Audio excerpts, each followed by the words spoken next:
Gênesis capítulo 35. Jacó faz um altar em Betel.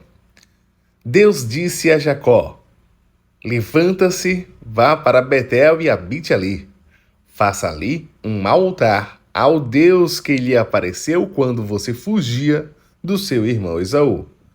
Então, Jacó disse à sua família e a todos os que estavam com ele: joguem fora os deuses que há no meio de vocês.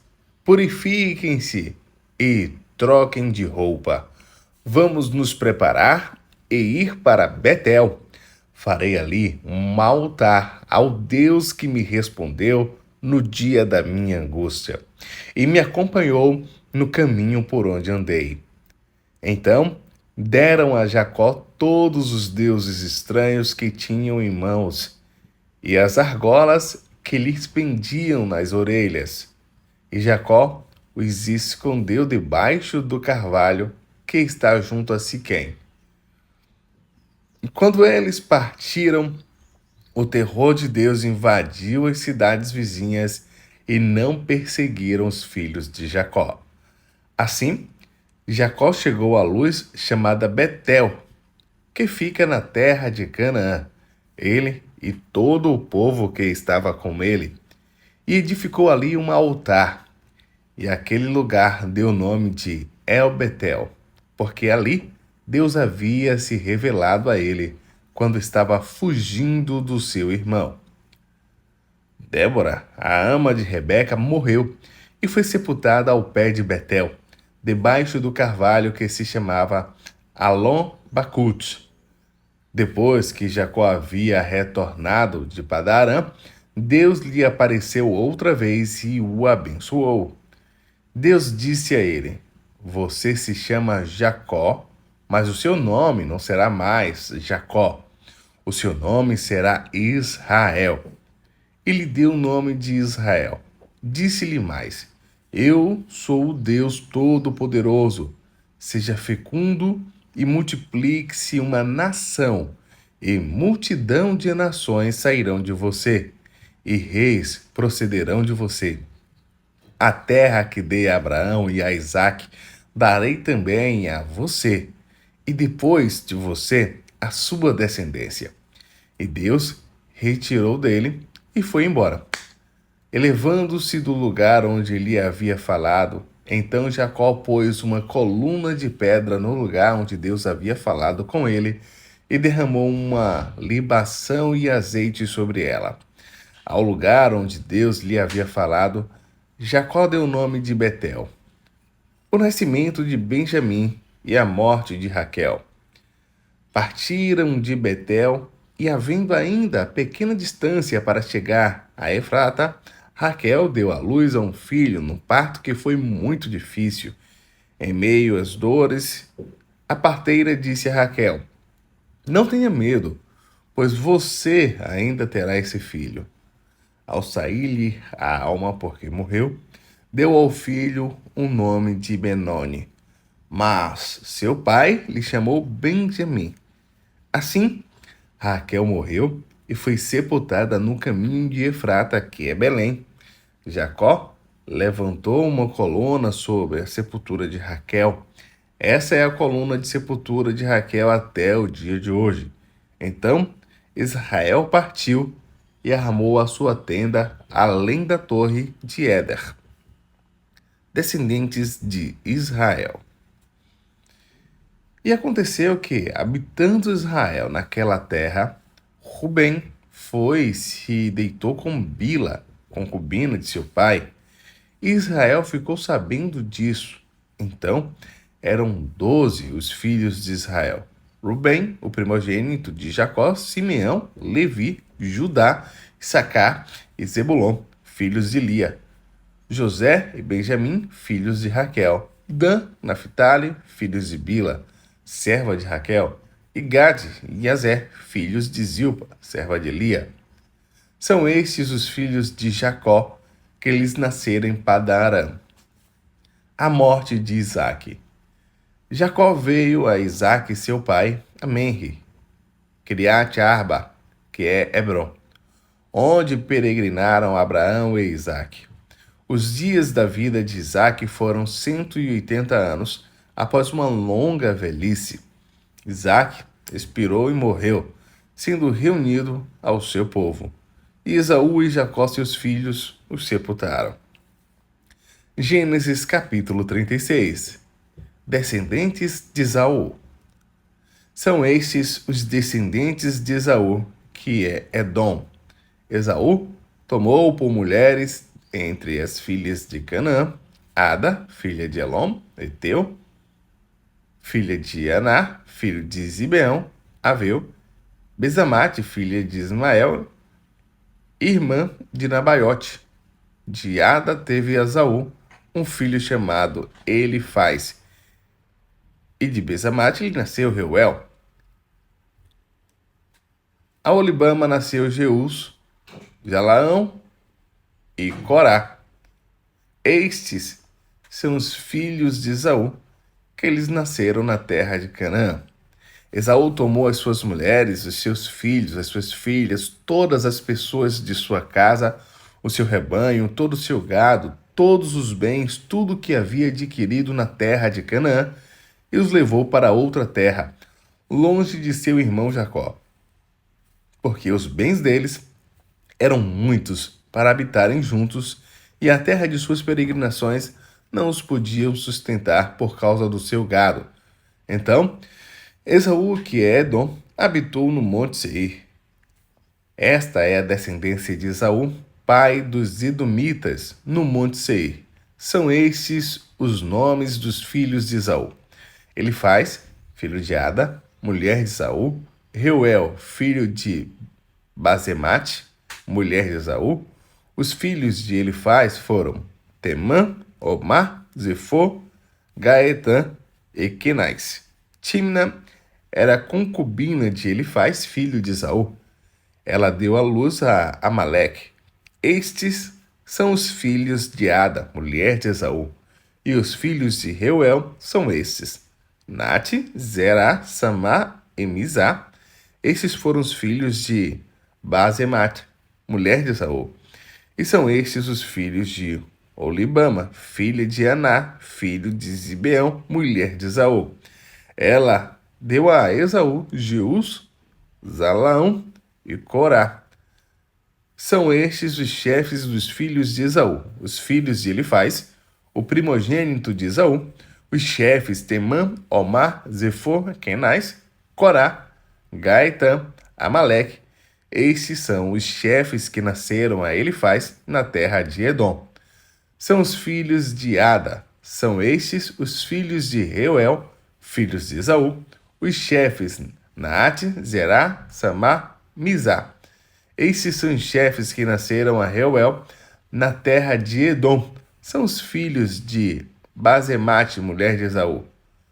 São estes os filhos de Olibama, mulher de Esaú, os chefes Jeus, Zalaão e Corá. Estes são os chefes que descendem de Olibama, filha de Aná, mulher de Esaú. São estes os filhos de Esaú, isto é, Edom, e esses são os seus chefes. Descendentes de Seir. São estes os filhos de Seir: o Oreu, moradores da terra de Lotã, Sobal, Zibeão e Aná, de Som, Ezer e Dizã. Esses são os chefes dos Oreus, filhos de Seir, na terra de Edom. Os filhos de Lotã são Ori e Omã. A irmã de Lotã é Timna. São estes os filhos de Sobal, Alvã, Manaate, Ebal, Sefó e Onã. São estes os filhos de Zibeão, Aiá e Aná. Este é o Aná que achou as fontes termais no deserto, quando apacentava os jumentos de Zibeão, seu pai. São estes os filhos de Aná, Dizon e Olibama, a filha de Aná. Estes são os filhos de Dizon: Endã, Esban, Itran e Querã. São estes os filhos de Ezer: Bilã, Zavã, Acã. São estes os filhos de Dizã: Uz e Arã. São estes os chefes dos Oreus: Lotã, Sobal, Zibeão, Aná, Dizon, Ezer e Dizã. Estes são os chefes dos Oreus na terra de Seir. Reis e chefes de Edom. São estes os reis que reinaram na terra de Edom, antes que houvesse rei sobre os filhos de Israel. Em Edom reinou Belá, filho de Beor, e o nome da sua cidade era Dinabá. Belá morreu, e em seu lugar reinou Jobabe, filho de Zerá, de Bosra. Morreu Jobabe, e em seu lugar reinou Uzão, da terra dos Temanitas. Morreu Uzão, e em seu lugar reinou Hadade, filho do Bedade, e que derrotou Midian no campo de Moabe. O nome da sua cidade era Avit. Morreu Hadade, e em seu lugar reinou Samulá. Morreu Samulá, e em seu lugar reinou Saul, de Reobote, junto ao Eufrates. Morreu Saul, e em seu lugar reinou Balaam, filho de Jacbor. Morreu Balahanã, filho de Jacbor, e em seu lugar reinou Adá. O nome de sua cidade era Paú, e de sua mulher era Mitabel, filha de Matred, filha de Merzabe. São estes os nomes dos chefes de Esaú, segundo as suas famílias, os seus lugares e os seus nomes. Os chefes de Timna, Alva, Getete, Olibama, Elá, Pinom, Kenaz, Temã, Mibzá, Magdiel e Irã. Estes são os chefes do Edom, segundo as suas habitações na terra que possuíam. Este é Esaú, pai dos Edomitas. Gênesis, capítulo 37. José e seus irmãos. Jacó habitou na terra das peregrinações de seu pai, na terra de Canaã. Esta é a história de Jacó quando José tinha 17 anos. Apacentava os rebanhos com os seus irmãos. Sendo ainda jovem, acompanhava os filhos de Bila e os filhos de Zilpa, mulheres de seu pai, e trazia más notícias deles a seu pai. Ora, Israel amava mais a José do que todos os seus outros filhos, porque era filho da sua velhice, e mandou fazer para ele uma túnica talar de mangas compridas. Quando os seus irmãos viram que o pai o amava mais que todos os outros filhos, odiaram-no e já não podiam falar com ele de forma pacífica. José teve um sonho e contou aos seus irmãos. Por isso, o odiaram ainda mais. Ele lhes disse: Peço que ouçam o sonho que tive. Sonhei que estávamos amarrados, feixes no campo. E eis que o meu feixe se levantou e ficou em pé, enquanto os feixes de vocês rodeavam e se inclinavam diante do meu. Então os irmãos lhe disseram: Você pensa que vai mesmo reinar sobre nós? Pensa que realmente dominará sobre nós? E com isso o odiavam ainda mais, por causa dos seus sonhos e de suas palavras. José teve ainda outro sonho, que ele contou aos seus irmãos, dizendo: Sonhei também que o sol, a lua e 11 estrelas se inclinavam diante de mim. Quando José contou esse sonho ao pai e aos seus irmãos, o pai o repreendeu, dizendo: Que sonho é esse que você teve? Você está querendo dizer que eu, a sua mãe e os seus irmãos iremos e nos inclinaremos até o chão diante de você? Os irmãos tinham inveja dele. O pai, no entanto, guardou aquilo no coração. José é vendido e levado para o Egito. Como os irmãos foram apacentar o rebanho do pai em Siquém, Israel perguntou a José: Os seus irmãos não estão apacentando o rebanho em Siquém?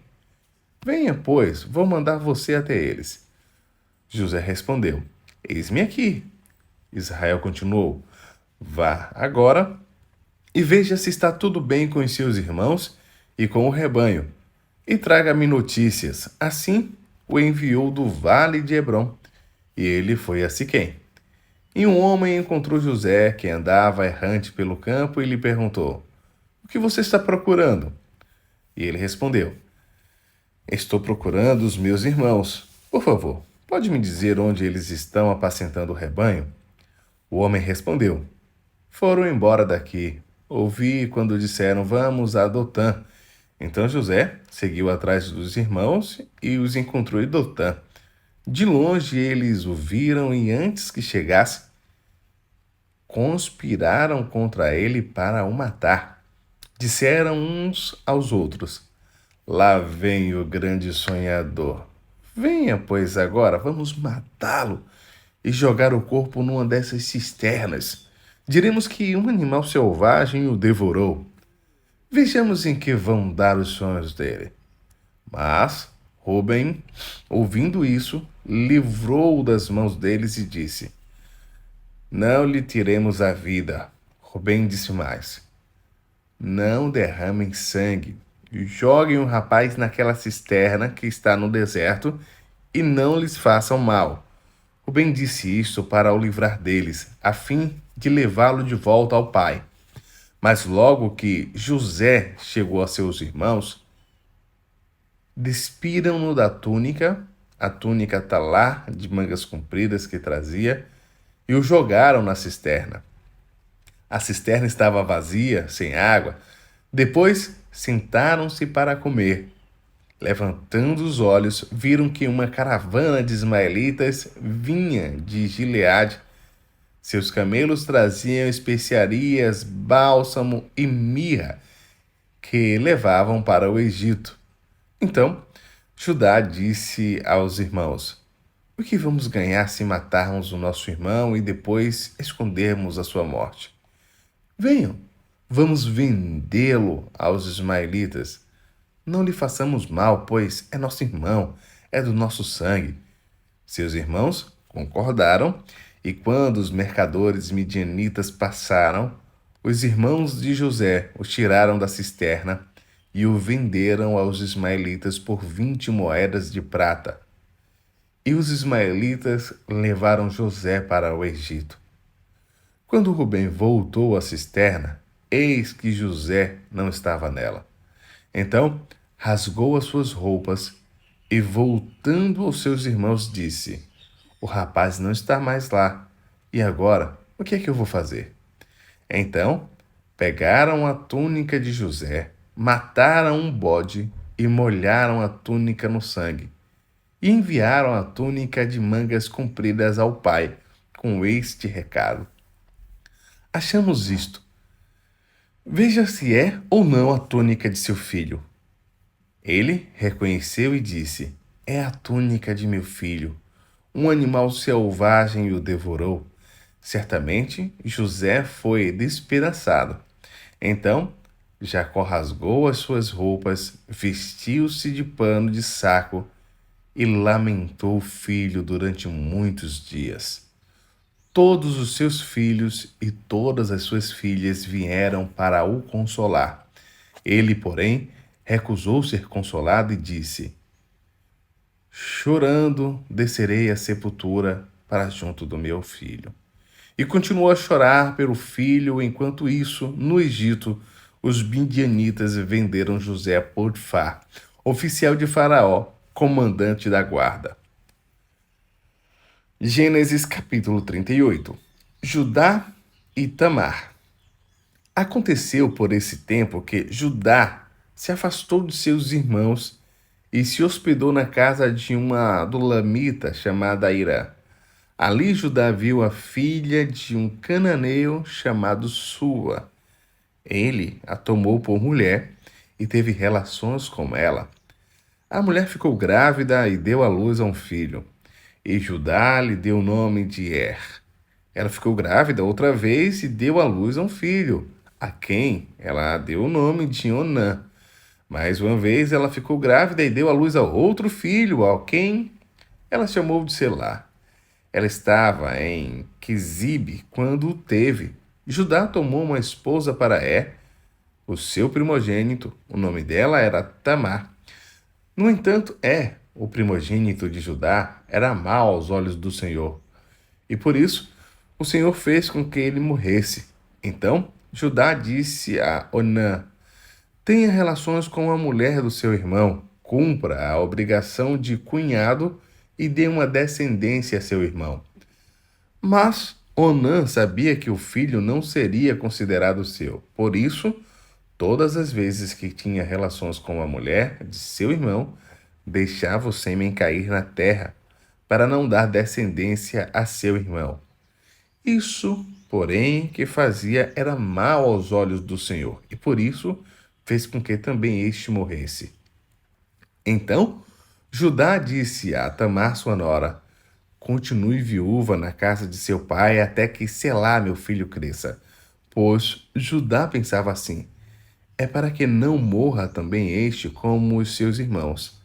Assim, Tamar se foi, passando a morar na casa do pai dela. Algum tempo depois morreu a mulher de Judá, que era filha de Sua. Quando terminou o período de luto, Judá foi até onde estavam os tosqueadores de suas ovelhas, em Tímina, ele e seu amigo Irã, o Adumita. E alguém foi dizer a Tamar: eis que o seu sogro está no caminho de Tímina para tosquear as ovelhas. Então, ela tirou as suas roupas de viúva e, cobrindo-se com um véu, se disfarçou e se sentou à entrada de Enaim, no caminho de Tímina, porque ela sabia que Selá já era homem e ela não lhe havia sido dada por mulher. Quando Judá a viu, pensou que se tratava de uma prostituta, pois ela havia coberto o rosto. Então se dirigiu a ela no caminho e lhe disse: venha, quero ter relações com você. Aconteceu que ele não sabia que ela era sua nora. Ela respondeu: o que você me dá para ter relações comigo? Ele respondeu: eu mando para você um cabrito do meu rebanho. Ela perguntou: você deixa comigo alguma garantia até mandar o cabrito? Ela respondeu: que garantia posso deixar com você? Ela disse: o seu selo, o seu cordão e o cajado que você tem na mão. Ele lhe deu os objetos, teve relações com ela e ela ficou grávida dele. Tamar se levantou e foi embora. Tirou o véu e pôs outra vez as suas roupas de viúva. Judá enviou o cabrito por meio do Adulamita, seu amigo, para reaver e a garantia que tinha deixado com a mulher. Mas ele não a encontrou. Então, o amigo de Judá perguntou aos homens daquele lugar: onde está a prostituta cultural que costuma ficar junto ao caminho de Enaim? Responderam: aqui não havia nenhuma prostituta cultural. Ele voltou a Judá e disse: não encontrei a mulher. E além disso, os homens do lugar me disseram que lá nunca houve nenhuma prostituta cultural. Judá respondeu: que ela fique com aquelas coisas para si, para que não venhamos a passar vergonha. Eis que mandei o cabrito, mas você não encontrou a mulher. Passados quase 3 meses, foram dizer a Judá: a sua nora Tamar se prostituiu, pois está grávida. Ao que Judá respondeu: tragam-na para fora, para que seja queimada. Quando a estavam trazendo para fora, ela mandou dizer ao sogro: eu estou grávida do homem a quem pertencem estas coisas. E disse mais: veja se reconhece de quem é este selo, este cordão e este cajado. Judá os reconheceu e disse: ela é mais justa do que eu, porque não a dei a selar meu filho, e nunca mais teve relações com ela. E aconteceu que, estando ela para dar à luz, havia gêmeos no seu ventre. Ao nascerem, Um pôs a mão para fora, e a parteira, tomando, amarrou nela um fio vermelho, dizendo: Este saiu primeiro. Mas, recolhendo ele a mão, o outro nasceu primeiro. E a parteira disse: Como você rompeu a saída? E lhe deram o nome de Pérez. Depois nasceu o irmão, em cuja mão estava o fio vermelho, e lhe deram o nome de Zera.